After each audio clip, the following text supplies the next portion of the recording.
ana kiai nang Kabupaten Semarang iki ya. Ana kiai kok nganti melarat sing dosa gedhe dhewe bupati. Tapi perhatian pemerintah kurang. Loh, sekelas camat oleh mobil dinas, kiai ono oleh mobil dinas.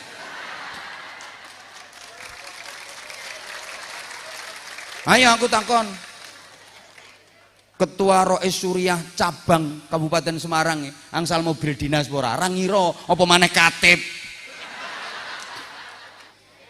Lah iya iki tak usulno presiden iki mobil dinasnya camat takon narik takon ngekeno kiai-kiai iki. Loh. Mohon maaf banget nggih Pak Camat jasarnya juga besar di bidang pemerintahan. Tapi ya mek tanda tangan stempel, tanda tangan stempel. Ngapunten, ana kiai kok nganti melarat sing dosa gedhe dhewe bupati. Semono golek ana bupati kok gak adil, bupati kok zalim, bupati kok nganti korupsi, sing dosa gedhe dhewe kiai. Kok wis dikai amplopan terus nggih Bapak, nggih Bapak, nggih Bapak.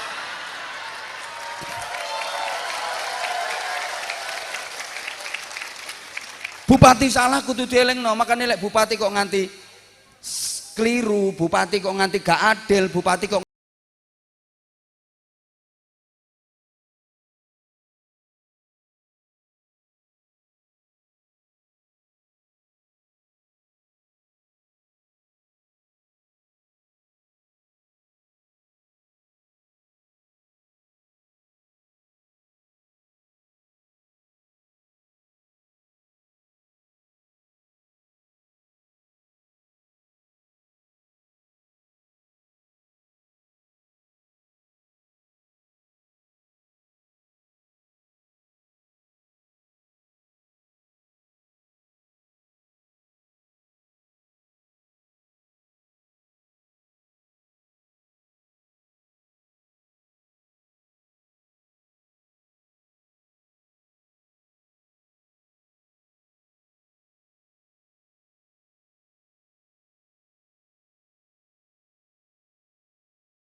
tidak bisa saya sebut namanya satu persatu.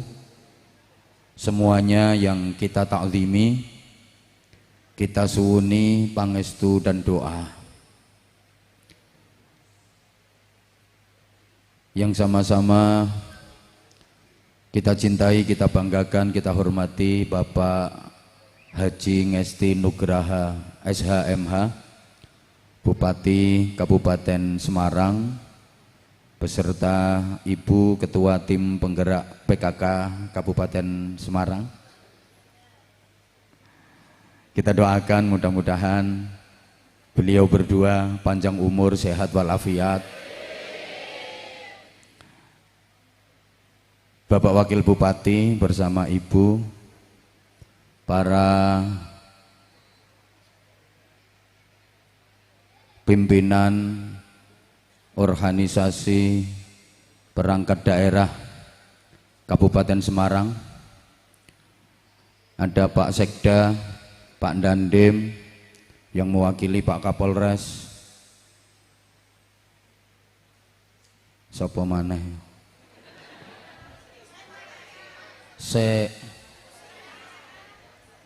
Semuanya yang kita hormati, para staf ahli bupati, para asisten sekda, para camat bersama Forkopimca se-Kabupaten Semarang, para lurah dan kepala desa, tokoh-tokoh masyarakat, segenap pengurus Jam'iyah Ad-Diniyah wa Ijtimaiyah Nahdlatul Ulama, mulai tingkat cabang, majelis, wakil cabang, pengurus-pengurus ranting, syuriah, tanfidiyah, berikut kelembagaan dan banom-banomnya, ada muslimat, fatayat, GP Ansor, Banser, Ibnu, IPPNU, saudara kita pengurus daerah Muhammadiyah, juga pengurus Aisyah, pengurus organisasi-organisasi yang lain, semuanya yang kita hormati, Ketua Majelis Al-Hikmah bersama seluruh pengurus dan jamaahnya yang kita cintai, Bapak dan Ibu hadirin hadirat, juga seluruh warga Kabupaten Semarang, adamakumullah fi rahmatihi wa barakatihi wa ridhah. Mudah-mudahan Allah senantiasa mencurahkan rahmat, barokah dan ridhonya kepada kita sekalian.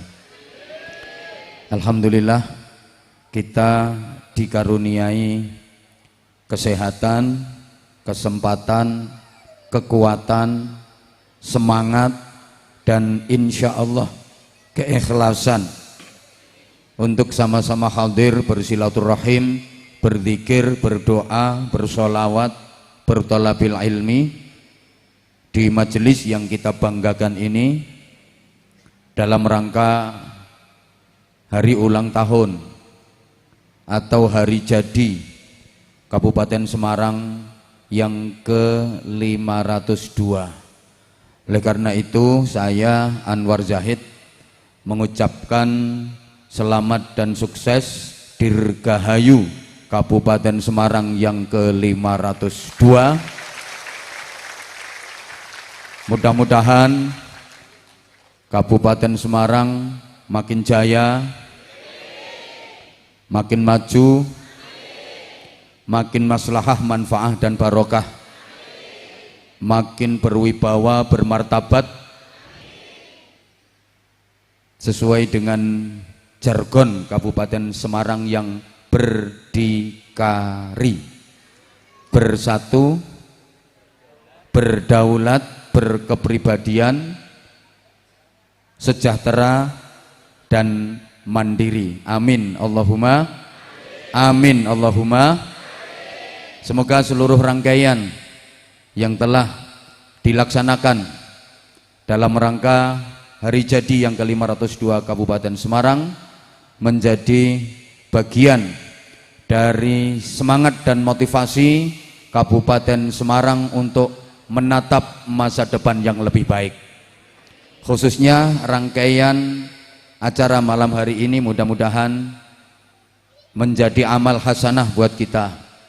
Semoga Allah Subhanahu wa taala menerima semua amal-amal kebaikan kita, memaafkan semua kesalahan-kesalahan kita, mengampuni seluruh dosa-dosa kita, menyelamatkan kita dari musibah dan bencana dunia, membebaskan kita dari fitnah dan azab kubur, memerdekakan kita dari siksa neraka, dan menggolongkan kita termasuk ahli surga. Bapak dan Ibu seluruh jamaah, saudaraku khususnya warga Kabupaten Semarang yang saya cintai, saya hormati, rahimakumullah, di usia yang ke-502 tentu bukan perjalanan yang ringan, karena kita tahu manusia hidup itu pasti mengalami tiga dimensi waktu. Hidup manusia di dunia ini ada tiga tahap atau biasa kita sebut dengan tiga dimensi waktu. Ada masa lalu, ada masa kini, dan ada masa depan. Masa lalu, masa kini, dan masa depan. Telah, sedang, dan akan.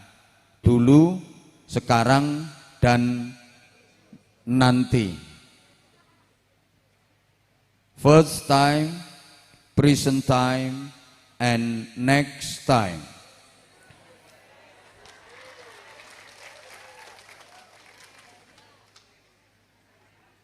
Kalau dalam sejarah, masing-masing ada wakilnya. Kita bicara hari jadi berarti bicara sejarah. Dalam sejarah, baik masa lalu, masa kini maupun masa depan, ada yang mewakilinya. Masa lalu diwakili oleh generasi tua. Masa kini diwakili oleh generasi dewasa. Sedangkan masa depan diwakili oleh generasi muda. Maka dalam bahasa sejarah, siapakah orang tua itu? Orang tua adalah manusia masa lalu yang masih tersisa di masa kini, yang sudah tidak banyak harapan di masa depan.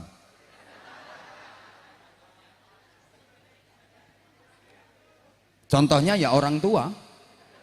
Jadi orang tua itu manusia masa lalu yang masih tersisa di masa kini, yang sudah tidak banyak harapan di masa depan. Siapakah orang dewasa? Orang dewasa adalah manusia masa kini yang sudah lupa dengan prinsipnya di masa lalu dan sudah tumpul diajak bicara tentang masa depan. Siapakah orang muda? Orang muda adalah manusia masa depan yang sudah hadir di masa kini tapi belum banyak beban dan pengalaman di masa lalu. Angel loh, golek kata-kata ngene iki angel. Baik orang tua, orang dewasa maupun anak muda itu masing-masing punya hobi, masing-masing punya karakter, punya sifat, punya pembawaan. Orang tua suka bernostalgia. Orang dewasa sibuk dengan realita. Anak muda akrab dengan idealita. Tak baleni, keplok tapi gak paham kok. Orang tua suka bernostalgia. Orang dewasa sibuk dengan realita. Anak muda akrab dengan idealita. Kakek dan nenek yang sudah tua kalau didatangi cucu sampai cucu. Kakek dan nenek yang sudah tua kalau didatangi cucu pasti suka bercerita. Ayah dan ibu yang dewasa kalau anaknya minta sesuatu alasannya sibuk kerja. Sedangkan anak-anak muda paling suka kalau ditanya cita-citanya mau jadi apa. Garis miring pacarnya siapa. Maka tokoh tua sibuk menulis biografi. Tokoh dewasa sibuk berprestasi, rebutan kursi, koalisi, kolusi, dagang sapi, korupsi. Sedangkan tokoh muda pandai berorasi, rajin demonstrasi, dan ahli caci maki.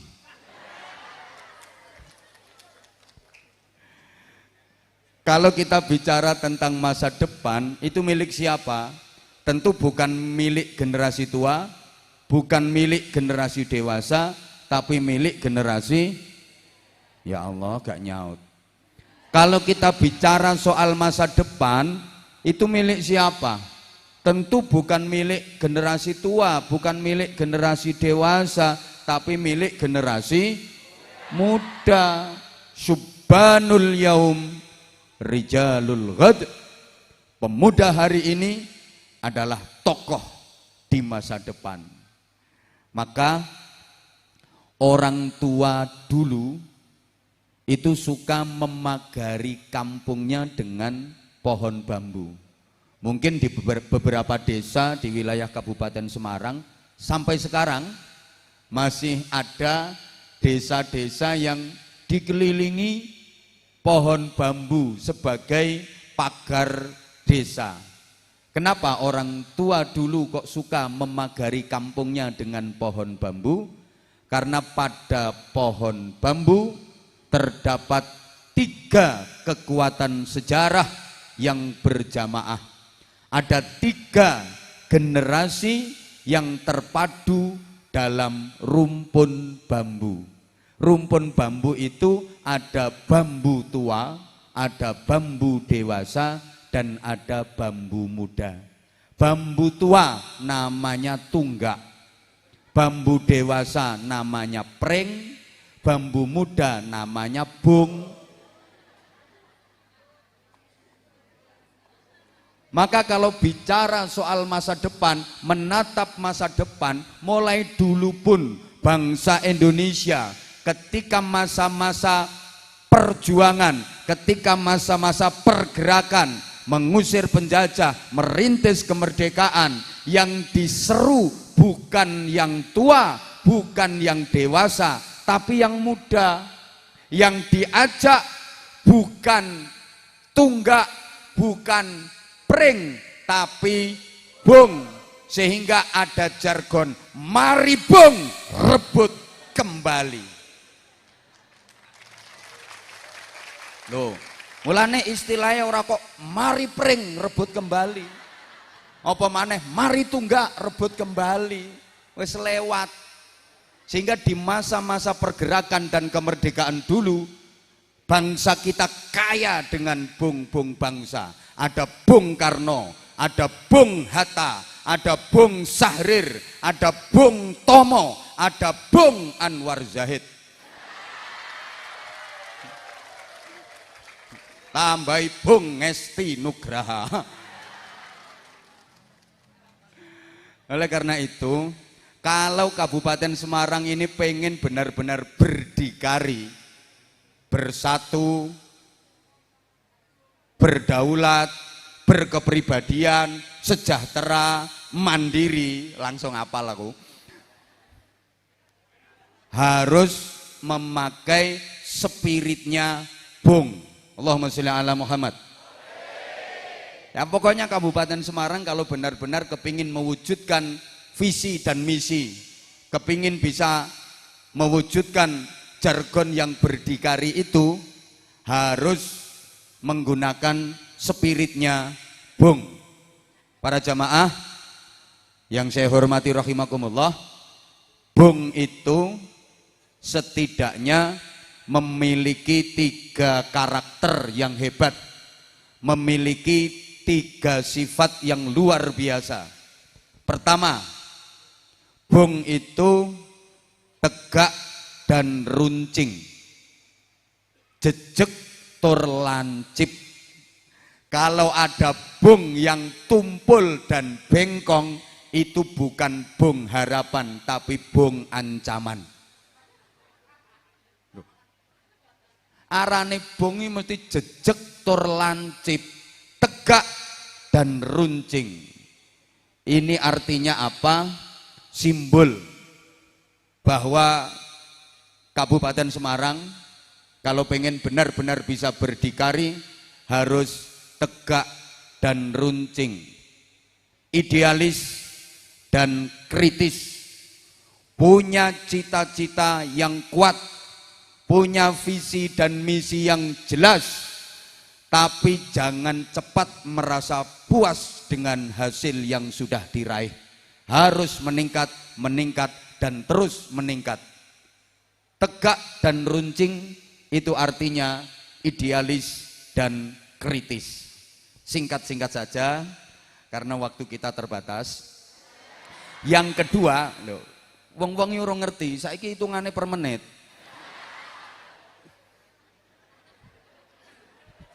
Gak usah dehem Pak Bupati kok. Yo dipadakno karo mbiyen cangkruan ning Mekah sampai suwengi-wengi yo beda nek wayah resmi ngene iki yo resmi. Kanca-kanca bolo-bolo, tapi nek ngene iki yo kudu profesional.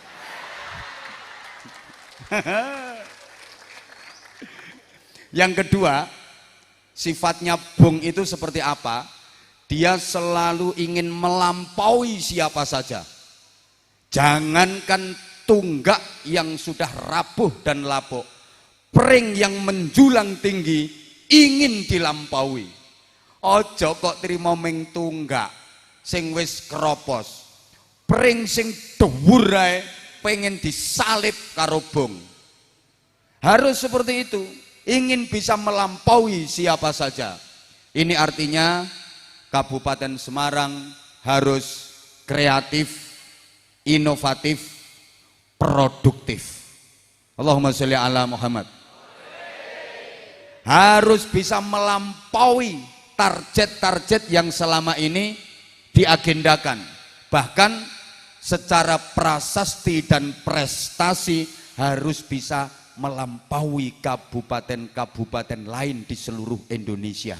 Tepuk tangan untuk Semarang. Nah iya, Semarang harus jadi pelopor bukan pengekor, perintis bukan pewaris, pengais bukan pengemis, penggerak bukan penggertak, punya karakter bukan karaten, luar biasa bukan biasa di luar, terpelajar bukan kurang ajar, beradab bukan biadab. Semarang harus ulul albab, ahli zikir, ahli fikir, ahli ikhtiar, takwa, cerdas, terampil, kolbiyah, akliyah, jasadiyah, sensitif, kreatif, produktif. Masyarakatnya kudu ngerti, pinter, tur prigel, sregep zikir, pinter mikir, gelem dangir, gelem nyupir, duwe musuh wani melintir. Mampu menghadapi masalah moralitas, kreativitas sekaligus kriminalitas. No, larang lo kata-kata ini. Ini yang kedua. Sekarang yang ketiga. Kayak apa sifatnya bung itu? Para jamaah seluruh masyarakat Kabupaten Semarang khususnya dan jamaah yang ikut mengakses majelis mulia malam hari ini, yang kita cintai, yang kita doakan mudah-mudahan semuanya dirahmati Allah Subhanahu wa taala.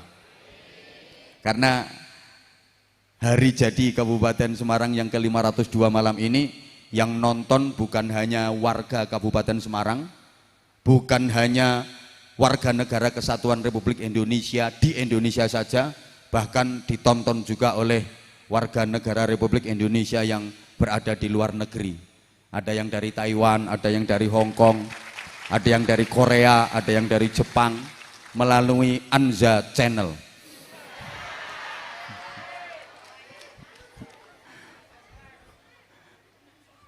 Ya sing tak sponsornya nggonku dhewe to. Nah, ini juga bisa diakses melalui channel YouTube Pemkab Semarang. Yang ketiga, bung itu sifatnya dia punya selubung jaket yang tebal, bulunya halus tapi sangat tajam. Sampeyan telusupen kuwi iso abuh. Bung itu kan punya selubung, bahasa Inggrisnya the slumpring. Cara mriki napa? Bungkusnya niku lho, slumpring. Nah, dia punya bulu-bulu yang halus, tajam itu. Itu bahasa Inggrisnya the lugut.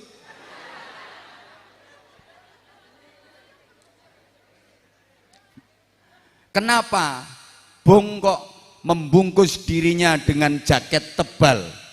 Kenapa kembung kok membungkus dirinya pakai selumpreng dan ada bulu-bulu halus yang tajam, ini untuk protektif. Paham tak gak yang ini ya? Protektif, pengaman diri. Protektif bukan karena angkuh, bukan karena sombong, tapi protektif yang eksklusif. Protektif karena memahami kekuatan internal, bahwa saya belum teruji dalam sejarah, saya masih sangat rapuh, maka saya harus melindungi diri saya dengan jaket tebal. Saya harus mempersenjatai diri saya dengan bulu-bulu yang halus tapi tajam, agar tidak sembarangan orang menggagalkan saya untuk berproses menjadi pring yang tinggi menjulang. Mbah paham mbah orang ini. Maka utamanya generasi muda harus mempunyai pembungkus diri yang kuat. Pahami kekuatan internal, kekuatan diri kita yang memang belum siap untuk tampil ke depan. Kita masih butuh banyak bekal. Kita harus mempersiapkan diri sebaik-baiknya. Jangan sampai gagal berproses. Allahumma sholli ala Muhammad.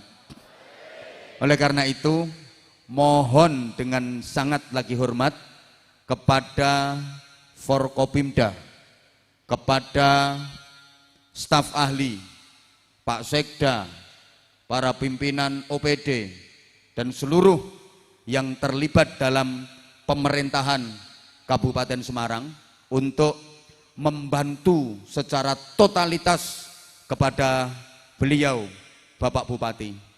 Karena sehebat-hebatnya Bapak Bupati, tanpa didukung oleh unsur-unsur yang saya sebut tadi, remek.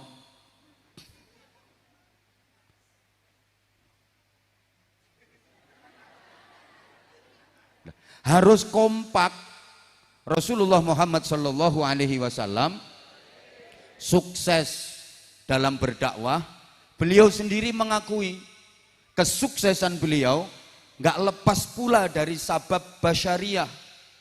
Di antaranya orang-orang yang berada di sekeliling beliau yang membackup perjuangan beliau. Ini ada yang dalam skup kecil, ada yang dalam skup besar, ada yang dalam lingkup kecil, ada yang dalam lingkup besar. Saya mulai dari skup kecil dulu. Pertama, Rasulullah di backup oleh Abu Thalib, paman beliau, yang selalu memberikan pembelaan dan perlindungan kepada Rasulullah ketika Rasulullah diancam, diintimidasi oleh orang-orang kafir Quraisy. Pokoknya lek Kanjeng Nabi atik dimusuhi, diancam sama orang-orang kafir itu, paman beliau yang bernama Abu Thalib selalu dadani, jangan keponakanku Muhammad yang kau ancam, yang kau lawan. Pamane adepono dhisik. Sampai kulite keponakanku beset, tugel gulumu. Ngono Abu Thalib. Nah, Abu Thalib itu ketua suku Quraisy yang sangat disegani, dihormati, ditakuti. Jadi Kanjeng Nabi itu yuk di backup oleh pimpinan partai pemenang pemilu. Di backup oleh suara terbanyak. Ini kalau gak di backup suara terbanyak, iso mosok dadi bupati, ra iso. Pokoknya kursi terbanyak.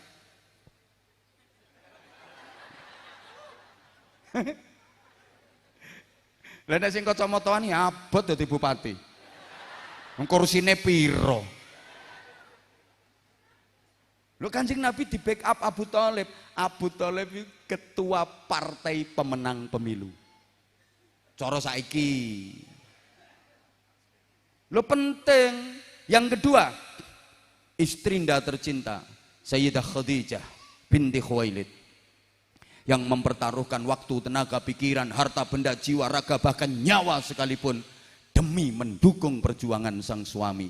Sayyidah Khadijah itu saudagar kaya raya. Duitnya Sayyidah Khadijah itu 600.000 awak. Kalau dikruskan sekarang kurang lebih 200 triliun rupiah. Jenengan nate ngertos duit 200 triliun rupiah.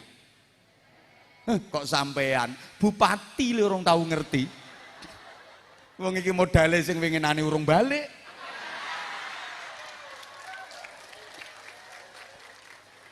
Jenengan tak aturi yo. Duit 200 triliun ini umpama ditukokne dawet. Kabupaten Semarang ini banjir dawet kelem 7 sasi ora sat-sat. Iku digembek up perjuangannya Kanjeng Nabi. Mangkane wong berjuang yo butuh modal, butuh finansial.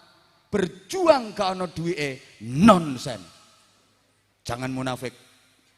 Uang memang bukan segalanya, tapi segalanya butuh uang. Lho wong golek ilmu ae ana kudu ana wabul ghatin kok dukain wa hirsin wastibarin, dukain wa hirsin wastibarin wabul ghatin, ana sangune. Apa sing gak butuh duit? Ngundang penceramah. Lho terus penceramah rene numpak mobil, terus mobilnya diiseni angin. Kok ya kudu diisi BBM. Lah BBM ku ya tuku. Ngono Pak Bupati.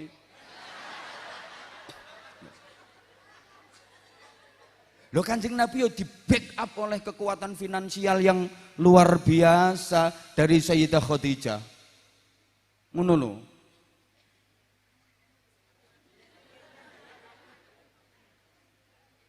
Pendiri suku Quraisy itu kakek Rasulullah yang ke-11 namanya Fihr. Itu pendiri suku Quraisy.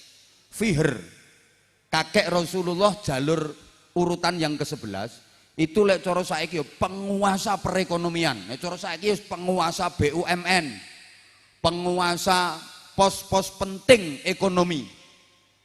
Terus beliau mendirikan suku, makanya disebut suku Quraisy karena menguasai perekonomian. Sampai sekarang Quraisy itu jadi simbol. Berapa krusnya dolar iku asline berapa Quraisynya dolar. Mulane didhawuhno al-a'immatu min Quraisyin. Al-a'immah iki pemimpin. Jadi al-a'immah min Quraisyin, pemimpin itu dari Quraisy. Sing iso dadi pemimpin kuwi ya sing duwe krus-krus kuwi. Nek ra duwe krus aja nyalon kowe.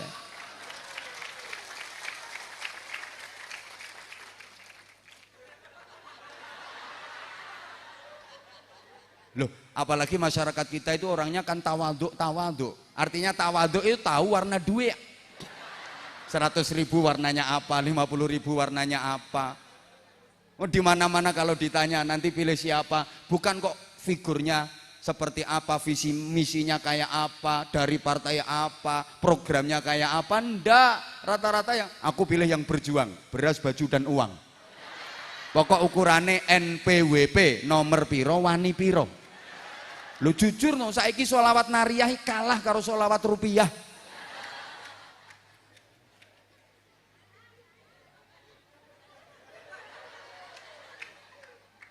Ngapunten. Loh ini saya berusaha untuk memerangi sebenarnya. Jadi maaf banget. Yang ngajari pejabat korupsi itu sesungguhnya ya rakyat sendiri. Kenapa pejabat korupsi? Pertama pertimbangannya jelas balik ke modal. Endi makhluk Indonesia sing gelem rugi lho ndi aku pengen ngerti. Ora ono. Masyarakat gelem milih purun nyoblos lek diparingi duit. Lah sing pengen kepilih otomatis bagi-bagi. Soalnya masyarakat gak gelem milih nek gak dikei. Sing kepingin kepilih ya kudu ngetokke. Bareng kepilih dadi kira-kira pengen balekke napa mboten? Lah nek gaji dan tunjangan gak cukup, terus carane piye?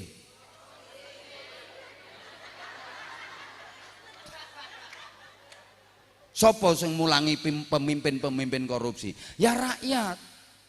Padahal katanya suara rakyat, suara Tuhan. Saiki aku takon. Lek ana pilihan-pilihan ngono kae lho. Sampeyan dibagi-bagi duit. Misalnya ana calon bagi-bagi duit nang sampeyan. Sampeyan tampa napa mboten? Terus niku hukume dos pundi? Hukume pripun?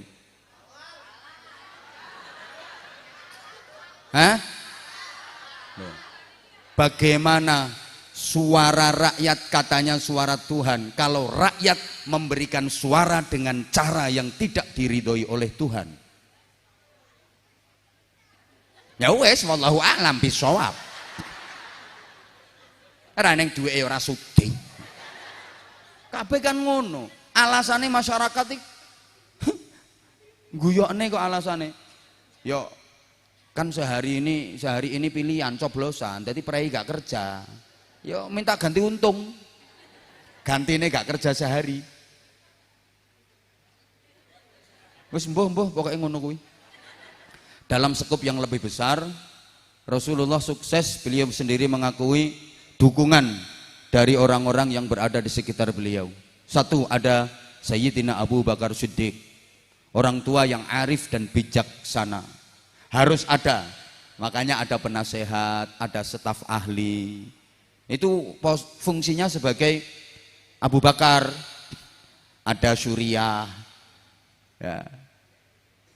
Mbah gak dirungokno kok. Terus didukung oleh kiai-kiai sepuh sebagai Abu Bakar Siddiq. Dua, ada Sayyidina Umar bin Khattab yang gagah, tegas, sakti, adil. Ini kekuatan militer. TNI Polri-nya juga harus ada, kudu sinergi. Tiga, ada Utsman bin Affan, santri, solih, ekonom, loman, pengusaha, dermawan. Pengusaha ini kudu ono, penanam saham harus ada. Pokoknya lek pengen maju, pengen berdikari, kudu ono Utsman bin Affan nih, pengusaha yang bisa diajak kerjasama, tur loman. Empat, Ali bin Abi Thalib, pemuda jenius, intelek, cerdas, kritis, harus ada. Kelima, Sayyidah Khadijah, istri yang selalu setia, mendukung, membackup. Sampai Rasulullah mengakui sendiri, yang membedakan aku dengan Nabi Adam itu perkara istri. Nabi Adam gagal jadi penduduk surga, sampai akhirnya terusir dari surga gara-gara istri. Aku sukses perjuanganku sebab dukungan istri. Maka sehebat-hebatnya Ngesti Nugraha, tanpa didukung oleh ketua cabang, ketua tim penggerak PKK,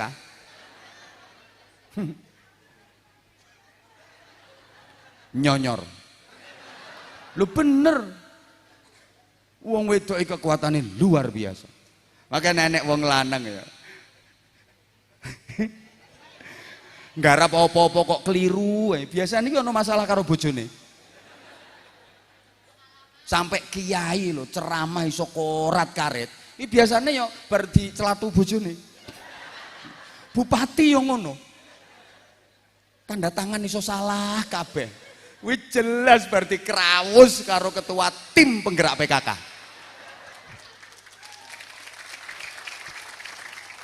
Maka siapa yang paling ditakuti oleh Bupati Kabupaten Semarang adalah Polda, polisi dapur.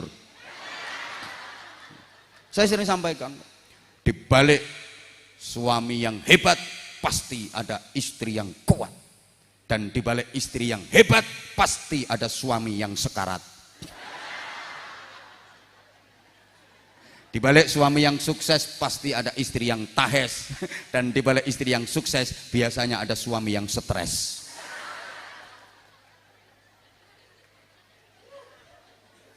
Wanita itu kelihatannya lemah tapi kekuatannya sungguh dahsyat. Dah, galek bakas wong wedok ora ono enteke. Allahumma sholli ala Muhammad. Lah ini komponen-komponen yang ada harus kompak. Maka Nabi menyatakan qiwamud dunya bi arba'ati asya. Tegaknya dunia ini kalau ditopang dengan 4 perkara. Negara bisa kuat kalau ditopang oleh 4 perkara. Provinsi bisa kokoh, kabupaten bisa hebat apabila ditopang oleh 4 unsur ini. Apa saja? Yang pertama, bi'ilmil ulama, dengan ilmunya para ulama. Kedua, bi'adlil umara, keadilannya para pemimpin. Ketiga, bisakhawatil aghniya, dermawannya orang-orang kaya. Keempat, bida'watil fuqara, doanya orang-orang miskin yang ngeleset-ngeleset di luar sana. Halo melarat.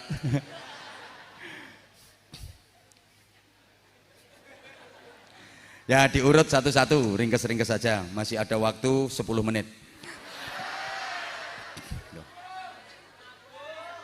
Minta tambah. Oke, nggak apa-apa, tambahan waktu itu namanya lembur Pak Bupati.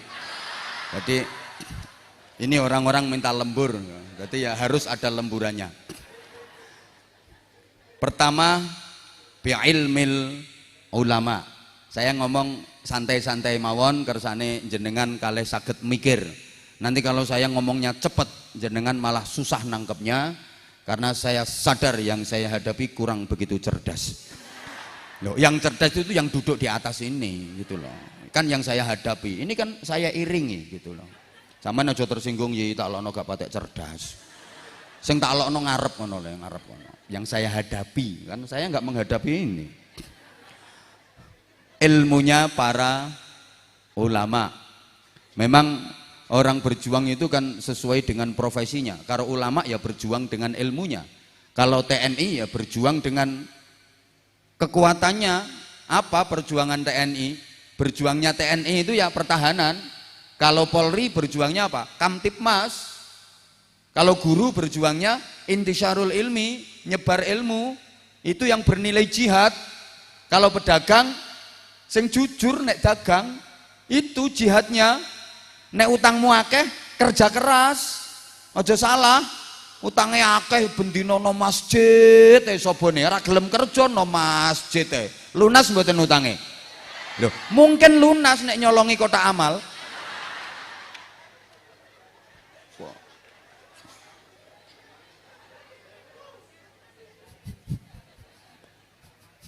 Allahumma sholli ala Muhammad. Nah, ulama itu kata jamak dari mufrad alimun, isim fa'il. Artinya apa? Wong sing pinter. Nek alimun seorang yang pinter, digawe jamak taksir, ulama'u. Piro-piro wong sing pinter, berarti kumpulan dari orang-orang pinter, itu namanya ulama. Nah, paradigma pemikiran masyarakat kita, saya kalau ngomong paradigma sampean paham napa mboten? No, paradigma kuwi beras ketan didang, terus diembel-embel, diiseni abon, terus dibungkus nganggo daun pisang, terus dikei biting. Napa niku? Nah, nek panganan yo paham. Kalau mendengar istilah ulama, pikirannya langsung kepada orang yang ahli dalam bidang ilmu agama. Betul?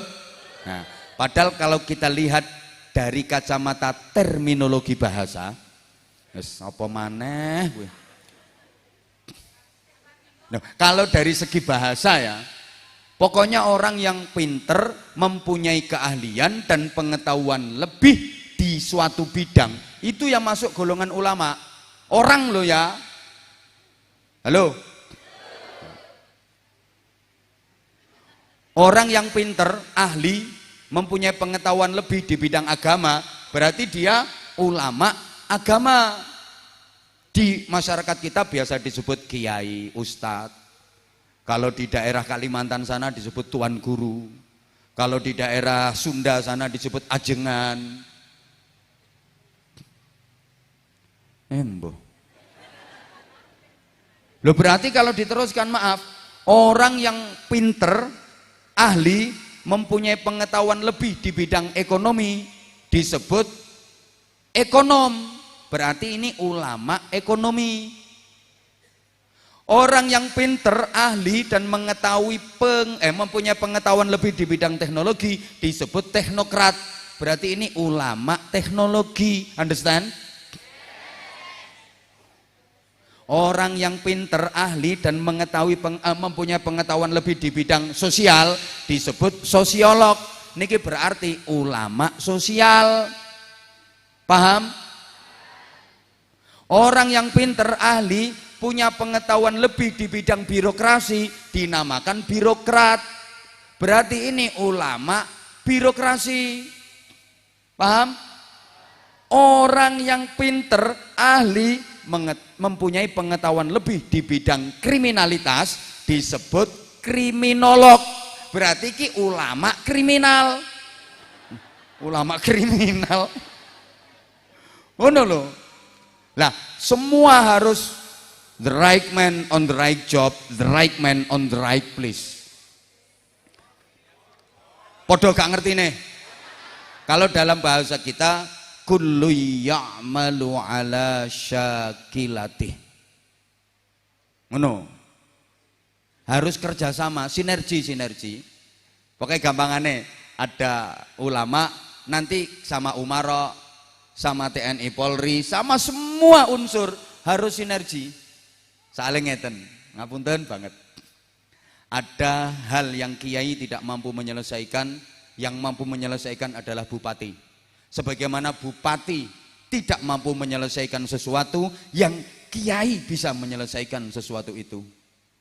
Muga-muga paham. Paham gak?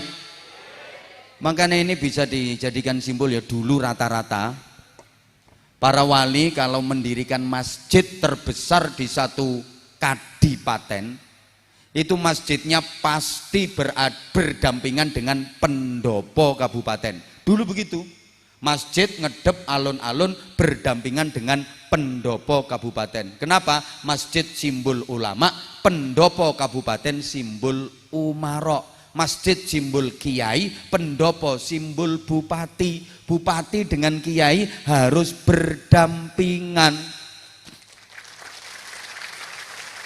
Engko sebelah kantor pengadilan, kejaksaan, ngono. Sebelah meneh penjara, nggo jagani sing ngono-ngono kae. Iki sinergi, iki sinkron.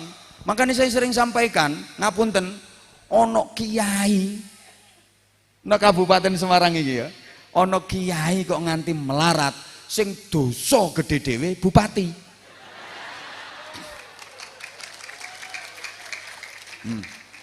Ketua tim penggerak PKK ra trimo ngene. Kenapa sing dosa gede dhewe kok bupati? Lho kok sampai ono kiai melarat bupatine meneng wae gitu. Bupatine misalnya mbantah, oh kiai ini ora gelem kerja. Lah nek kiai ini pertentangan kerja, sing mulang ngaji sapa, sing membina moralitas masyarakat sapa? Bukankah kiai sudah banyak meringankan tugas dari pejabat, termasuk dari polisi? Kiai meminimalisir tindak pidana, tindak kejahatan, tindak kriminal. Masyarakat sing arep nakal dituturi kiai waras, sing jahat-jahat dinasihati kiai waras, sing arep berontak-berontak, arep protes, arep demo diredam dituturi karo kiai waras.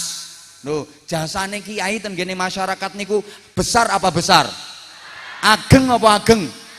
Tapi perhatian pemerintah kurang. Loh, sekelas camat oleh mobil dinas, kiai ono oleh mobil dinas. Ayo aku takon. Ketua Rois Suriah cabang Kabupaten Semarang angsal mobil dinas ora ngira apa maneh katib. Jasane gedhe ndi kiai karo Pak Camat.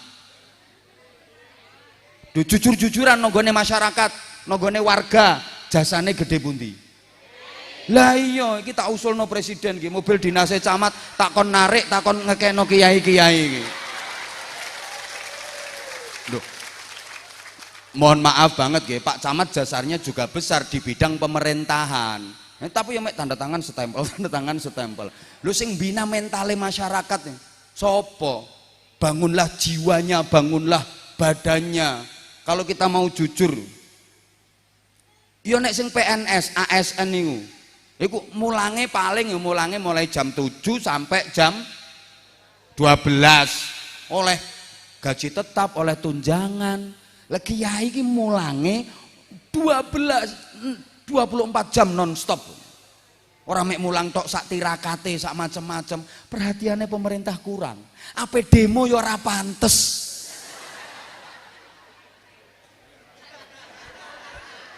Napa demo mawon yai?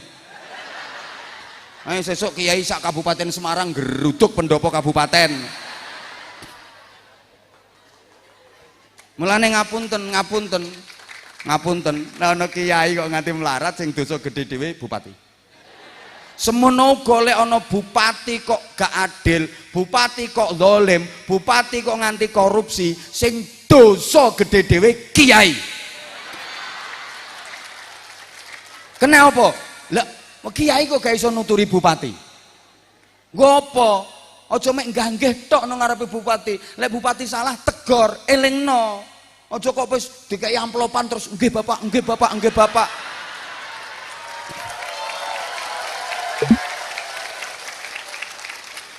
Bupati salah kudu dielingno, makane lek bupati kok nganti keliru, bupati kok nganti gak adil, bupati kok nganti zalim, kiai-kiai iki dosa.